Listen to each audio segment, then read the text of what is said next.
Hello, I want to say a few words today in video number 3 on sex and abuse under the Safe Relationship Training umbrella, a little bit about how the abuser manipulates us through sex by using words.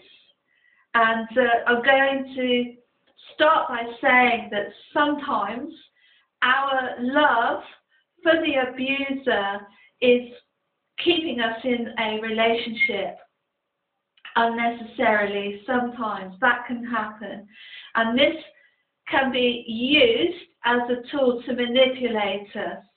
In other words, we can be controlled through our own feelings for the abuser, and the abuser knows that our conscientiousness is not going to let us go and let someone go who we love.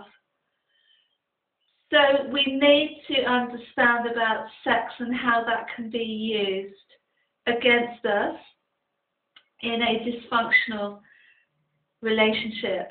And one of the ways that an abuser will do this is through words. Through the grooming process, they may say something like, well, if you loved me, you would do this, whatever this is.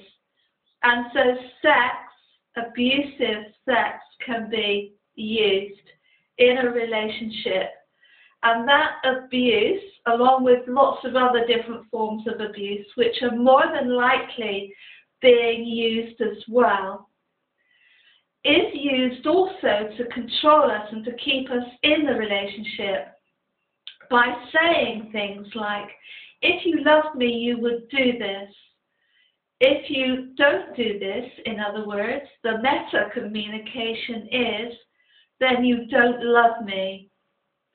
And for those of us who love very passionately, those are very powerful and strong words, because they're saying that I need you to prove my love by doing this sexual thing that I want you to do. And so the abuser has us continually, they raise the bar and have us continually doing things that are inappropriate for us and we don't feel comfortable with, in order to prove our love. So we're coerced, we're manipulated into doing something which is detrimental to us and possibly against our value system, because we want to prove to this abuser that we're worthy and that we love them. And so the abuser will use sex as a way to abuse, as they do lots of other things such as our emotions and our psychology, our spirituality, and as a way to control. And once someone has control over us, they tend to be able to direct the soul then as well.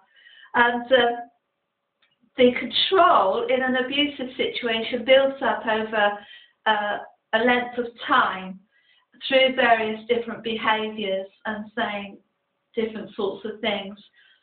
So abuse can be used very, very much at the centre of a relationship.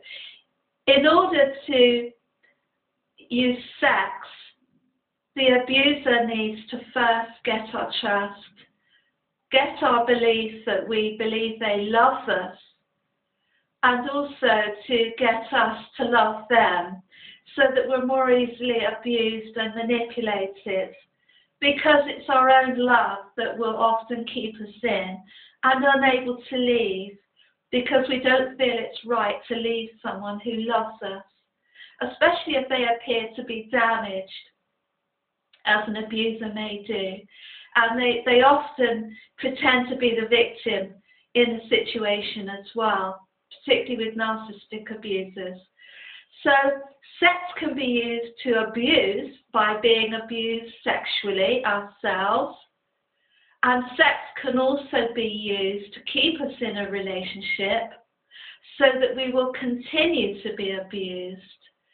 So there are sort of two sides of the coin there, but often there's a group of activities such as emotional abuse and psychological abuse, etc., that are used as a support mechanism, if you like, for all of them.